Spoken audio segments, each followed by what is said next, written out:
أعوذ بالله من الشيطان الرجيم بسم الله الرحمن الرحيم الحمد لله والصلاة والسلام على رسول الله. Değerli arkadaşlar, Muhammed Ali As-Sabuni'nin Et-Tefsirul Vadihul Müyesser adlı eserinden 24. cüz'ün 28. dersini yapmak üzere birlikteyiz. Gafir, diğer adıyla Mü'min suresini işliyorduk, 29. ayete gelmiştik. Değerli dostlar, eğer bu ve benzeri çok sayıdaki derslerimizi beğeniyorsanız, faydalı görüyorsanız sizden önemli ricam bizim Mektebe İrfan isimli YouTube kanalımızı inceleyin. Oynatma listelerine göz atın. Çok sayıda eser, çok sayıda kaynak kitap okunduğunu görün. Farsça, Arapça, Fransızca, Türkçe, Kürtçe eserlerin bulunduğunu görün. Bu videolarımızı beğenin, paylaşın. Böylece milyonlarca insana ulaşalım. Allah'ın kelamının doğru anlaşılmasına sizin de manevi katkınız olsun, desteğiniz olsun. Ne buyuruyordu bu tefsirini yapacağımız ayet-i kerime? Buyuruyordu ki قَالَ فِرْعَوْنُ مَا أُرِيكُمْ إِلَّا مَا أَرَى وَمَا أَهْدِيكُمْ إِلَّا سَب۪يلَ الرَّشَادِ. Bu Musa ve Firavun kıssasını anlatıyor. Musa Firavun'a tebliğini yaptıktan sonra Firavun küplere biniyor, onu öldürmeye kalkışıyor. O arada kendi adamları içerisinde mümin bir kişi var, imanını gizleyen mümin bir kişi var. Onları vazgeçirmeye çalışıyor. Rabbim Allah'tır dediği için birinin canına mı kıyacaksınız diyor. Sanki onlara hayırhahmış gibi nasihat ediyor gibi davranıyor ve onları o komplodan vazgeçirmeye gayret ediyor. O arada Firavun diyor ki Firavun dedi ki ma urikum illa ma ara, ben ancak doğru gördüğümü size tavsiye ediyorum. Doğru gördüğümü, yapılması doğru olanı size yol olarak gösteriyorum. Ve ma ehdikum illa sabila raşad, ve size ancak doğru yola iletmeye çalışıyorum. Bu problemin çözümü budur. Yani Musa'nın öldürülmesi. Ve kâlellezî âmene, o iman eden kişi dedi ki ya kavmi inni ahâfu aleykum misle yevmil ahzab. Ey kavmim, nasihat etmeye devam ediyor. Ben sizin hakkınızda korkuyorum. Misle yevmil ahzab, o eski milletler arasında, eski ümmetler arasında peygamberlerine karşı organize olmuş,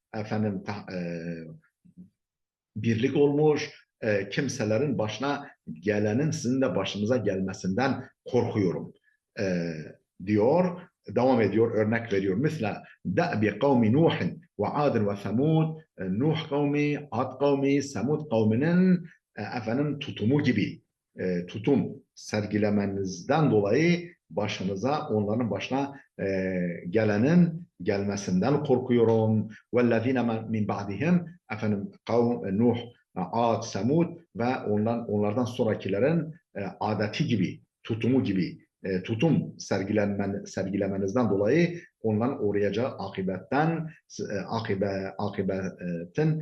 akibete uğramanızdan korkuyorum. وَمَا yuridu zulmen lil ibad. Allah kulları hakkında zulüm murad etmez.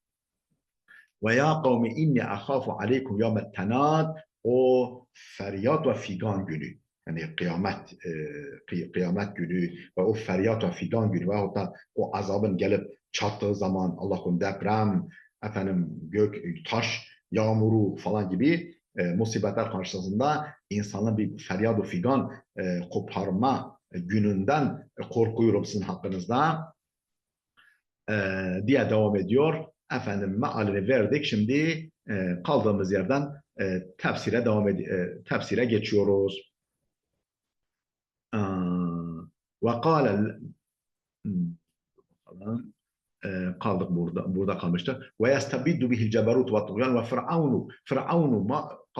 Firavun dedi ki, meal vermiştik, ya ma urikum illa ma ara ve ma ahdikum illa sabila raşad. tefsirini okuyoruz. Ey ma uşiru aleykum illa bihâzer ra'yillezî kultuhu lekum. Size yol olarak işaret ediyorum, yol olarak gösteriyorum. Bihâzer ra'yillezî kultuhu lekum. Size demiş olduğum bu görüşü size yol olarak gösteriyorum. Yani çözüm budur. Efendim doğru yol, takip edilecek yol budur. Ey ma uşiru aleykum, size ancak işaret ediyorum. Bihâzer ra'yillezî kultuhu lekum. Size demiş olduğum bu fikri size yol olarak gösteriyorum, işaret ediyorum. Ve huve katlu Musa. O da Musa'nın öldürülmesi durumudur. لِنَتَخَلَّصَ مِنْ فِتَّتِهِ وَشَرِّهِ. Efendim Musa'nın öldürülmesi gerekir. Ta ki onun fitnesine ve şerrinden halas bulalım, kurtulalım. وَلَسْتُ أَدُلُّكُمْ إِلَّا عَلَى طَرِيقِ الْفَلَاحِ وَالرَّشَادِ. Ben ancak size kurtuluş ve isabetli yolu gösteriyorum. وَلَسْتُ أَدُلُّكُمْ, size göstermiyorum. İlla ancak ala tariqil felah ve raşad. Felah yani kurtuluş, başarı ve raşad yani isabetli yolu size ancak gösteriyorum. Yaqulu zalike mutazahiran bis şecaati vel kuvve. Efendim bunu söylerken şecaat ve kuvvet yani cesaret ve kuvvet rolünü oynuyor. Efendim gösterisini sergiliyor. Mutazahir öyle bir görüntü veriyor. Ben cesurum, bırakın beni öldüreyim onu. Kuvvet ve cesaret görüntüsünü veriyor. Vakat kezebe aduvullah, oysa ki o Allah düşmanı yalan söylüyor. Vakat kezebe, yalan söylüyor aduvullah, o Allah düşmanı. Haythu kana fi gayetil havfi ve za'ri min katlihi. Şu açıdan şöyle ki Musa'yı öldürmekten son derece korkuyor ve efendim titriyor. Haythu kana, şu açıdan ki fi gayetil havfi ve za'ri min katlihi, Musa'yı öldürmekten son derece korku ve endişe içerisindedir. Yani korkuyor ve ürperiyor, titriyor aslında. وَلَكِنَّهُ كَانَ يَتَجَلَّدُ أَمَامَهُمْ. Fakat onların huzurunda, o kavminin ileri gelenlerin huzurunda, önünde böyle dirençli göstermeye çalışıyor. Direnç, yetecelledu, böyle hani sarsılmaz bir görüntü sergilemeye çalışıyor. وَلَوْ كَانَ لَهُ قُدْرَةٌ لَمَا اسْتَشَارَ أَحَدًا. Eğer gücü kuvveti olsaydı kimse danışmazdı, direkt Musa'yı öldürürdü. Fakat işi yani yokuşa sürüyor. İşte bırakın beni öldüreyim, ben bunu öldürmekten başka çare yok. وَلَوْ كَانَ لَهُ قُدْرَةٌ, eğer onun kudreti olsaydı Musa'yı öldürmeye, lema isteşare ahaden, hiç kimseyle istişare etmezdi, kimseye danışmazdı bile. وَيَرْجُعُ الْمُؤْمِنُ لِلْتَذْكِيرِ بِسُوءِ الْعَاقِبَةِ وَالْمَصِيرِ. O gizli mümin, o mümin dönüyor لِلْتَذْكِيرِ, hatırlatmasına, yeniden dönüyor بِسُوءِ الْعَاقِبَةِ وَالْمَصِيرِ, o kötü akıbet ve gelecekten onları korkutma ve uyarmaya yeniden dönüyor. İn akdemu ala katli Musa. Musa'yı öldürmeye teşebbüs ederlerse onları bekleyen akıbet ve geleceğe karşı onları uyarmaya sözü yeniden getiriyor. Gayre haiben min ceberuti Firavun ve tuğyanihi. Firavun'un zorbalık ve taşkınlığından hiç endişe etmeden, gayri haiben, hiç perva etmeden, endişe etmeden, min ceberuti Firavun'un zorbalığından ve tuğyanihi, azgınlığından, taşkınlığından. Feyukaddimu lehumun nusha, onlara nasihatini takdim etmeye, sunmaya devam ediyor. Ve yuhavvifuhu min azabin acilen yahillu bihim min Allah. Allah tarafından başlarına gelecek acil bir azaptan onları korkutuyor. Ve yuhavvifuhum, onları korkutuyor min azabin acilen, acil bir azaptan, dünyadayken acil bir azaptan, yahillu bihim, onların başına gelecek, minallahi, Allah'tan, Allah tarafından başlarına gelebilecek acil bir azaptan onları korkutuyor. Ve kâlellezî âmene ya kavmi inni ahâfu aleykum misle yevmil ahzab.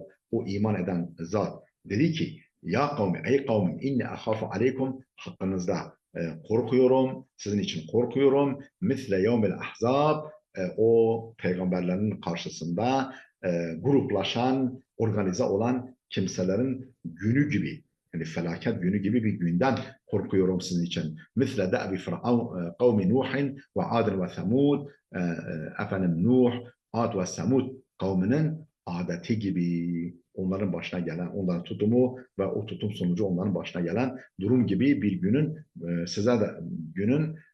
size de yaşatılacağından korkuyorum. Vellezine min ba'dihim, ve bunlardan sonra gelen kavimlerin başına gelenin sizin de başınıza gelmesinden korkuyorum. وَمَا اللّٰهُ يُرِيدُ ظُلْمًا لِلْعِبَادِ. Allah kesinlikle kulları hakkında zulmü murad etmez, zulmü istemez. Ey يُذَكِّرُهُمُ الْعَذَابَ وَالدَّمَارَ الَّذِي أَصَابَ الْأَحْزَابِ. Yani o ahzab, o organize olan, geçmiş, yani peygamberlerine karşı organize olan geçmiş milletlerin başına gelen azap ve yıkımla onları korkutuyor. Yüzekkirum, onları hatırlatıyor, onları uyarıyor. El azabe ve demar, azap ve yıkımla onları korkutuyor, uyarıyor. Ellezî asabel ahzab, ahzabın, tırnak işte ahzabın başına geldi. Kimdir ahzab? Ve humullezîne tehazzabu ala rusulillahi. Allah'ın elçilerine karşı organize olmuş. Efendim, ne diyelim, birlik olmuş kimselerdir. كقوم عاد وثمود وقوم نوح وصالح. Ad, Semud, Nuh kavmi, Salih kavmi gibi kimselerdir bunlar. وَمَنْ جَاءَ بَعْدَهُ مِنَ الْاُمَمِ الطَّاغِيَةِ. Ve onlardan sonra gelen azgın, taşkın ümmetlerdir ahzab. Keyfe ehlekehumullahu bi enva'il azab. Allah onları nasıl türlü azaplarla helak etmiş. Bunu onlara hatırlatıyor. Bil garaki, boğmakla, ve rihal atiyeti, efendim kavurucu fırtınayla, kavurucu rüzgarla, ve sayhatil mudemmirati, yıkıp geçen efendim o çığlıkla, o ses, semavi sesle, belki de deprem sesi, o deprem uğultusu, yani yerle bir eden, memleketleri yerle bir eden o sayha, o çığlıkla onları korkutuyor ve bunu onlara hatırlatıyor. Kema kâle subhanehu anhum. Nitekim başka bir ayette Allah onlar hakkında şöyle buyurmuş. فَكُلًّا أَخَذْنَا بِذَنْبِهِ. Onlardan her birini, o kavimlerden her birini günahı sebebiyle yakaladık. فَمِنْهُمْ مَنْ أَرْسَلْنَا عَلَيْهِ حَاصِبًا. Onlardan kimisinin üzerine taş yağmuru yağdırdık. وَمِنْهُمْ مَنْ أَخَذَتُ sayhatu. Onlardan kimisini o feryat, o çığlık yakaladı, o uğultulu ses yakaladı. وَمِنْهُمْ مَنْ خَسَفْنَا بِهِ الْأَرْضَ. Kimisini yerin dibine geçirdik. وَمِنْهُمْ مَنْ أَغْرَقْنَا. Kimisini suda boğduk. وَمَا كَانَ اللّٰهُ لِيَظْلِمَهُمْ.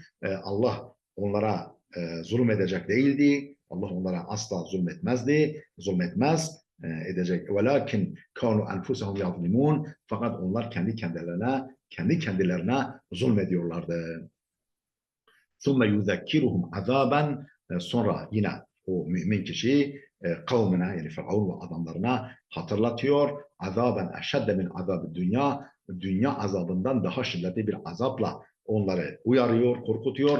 Ve huve azabul ahire el fazi'eş şeni'. O efendim dehşetli, korkunç ve fecaatli, o dehşetli, korkunç olan ahiret azabıdır. Feyekulu lehum. Onlara diyor ki ve ya kavmi inni ahafu aleykum yevmet tenad. Ey kavmim, ben hakkınızda o feryat ve figan gününün azabından korkuyorum.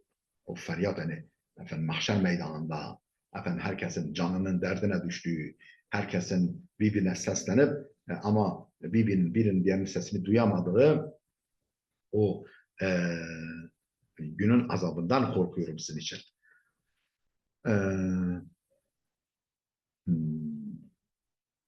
وهو عذاب الفظيع. فيقول ويا قوم إني أخاف عليكم. Ben hakkınızda korkuyorum, sizin için korkuyorum. Yevmet tenad, o feryat ve figan gününden korkuyorum. Yevmet tuvellûne mudbirin. Efendim sırtınızı dönüp birbirinizden kaçacağınız o günün, o feryat ve figan gününün yani azabından korkuyorum. Ma lekum minallahi min asın. Allah'a karşı sizin için hiçbir koruyucu yoktur o gün. وَمَا يُضْلِلِ اللّٰهُ وَمَنْ يُضْلِلِ اللّٰهُ فَمَا لَهُ مِنْ هَادٍ. Allah kimi saptırmışsa, yani günahı sebebiyle kimi saptırmışsa, şaşırtmışsa فَمَا لَهُ مِنْ هَادٍ artık onu doğru yola iletecek, ona rehberlik edecek hiç kimse yoktur. Ey اَخَافُ عَلَيْكُمْ ذَٰلِكَ الْيَوْمَ الرَّهِيبَ الْعَصِيمِ yani sizin için o korkunç ve o zorlu, çetin günden korkuyorum. اَلَّذِي يُنَادِ فِيهِ الْمُجْرِمُونَ عَلَى أَنْفُسِهِمْ o öyle bir gün ki mücrimler, yani dünyadayken günah işleyen suçlular kendileri hakkında efendim veil ve seburla yani ölümle efendim yazıklar olsun bize ölüm keşke ölsek diye efendim feryat-ı figan koparacağı gündür. Ve huve yevmul haşril ekber o büyük mahşer günüdür o gün. Yevme tuvellûne harbine o gün sırtınızı dönüp kaçacaksınız min havli cehennem o cehennemin dehşetinden cehennem üzerlerine gelecek. Ondan kurtulmak için efendim sırttan dönüp kaçmaya kalkışacaklar. Velakin heyhat. Fakat nerede? Heyhat. Fakat ahatat bikum cehennem. Cehennem sizi çepeçevre kuşatmıştır. Min kulli canibin her taraftan sizi cehennem çepeçevre kuşatmıştır. Ve leyse lekum min zalikel yevmi mani'un ve la dafi'un. O günden sizi koruyacak ne bir engel ne bir savunmacı sizi savunacak efendim sizi ondan koruyacak engelleyecek hiç kimse yoktur. Yuncikum min azabillah Allah'ın azabından sizi kurtaracak, koruyacak hiçbir mani, hiçbir efendim savunacak kimse yoktur. Ve laqad ca'akum Yusuf وَلَقَدْ جَاءَكُمْ يُوسُفُ مِنْ قَبْلُ بِالْبَيِّنَاتِ فَمَا زِلْتُمْ فِي شَكٍّ مِمَّا جَاءَكُمْ بِهِ حَتَّى إِذَا هَلَكَ قُلْتُمْ لَنْ يَبْعَثَ اللّٰهُ مِنْ بَعْدِهِ رَسُولًا. Değerli dostlar burada duralım. Efendim yeni bir ayetin başına geldik. Gelecek dersimize kadar Allah'a emanet olun.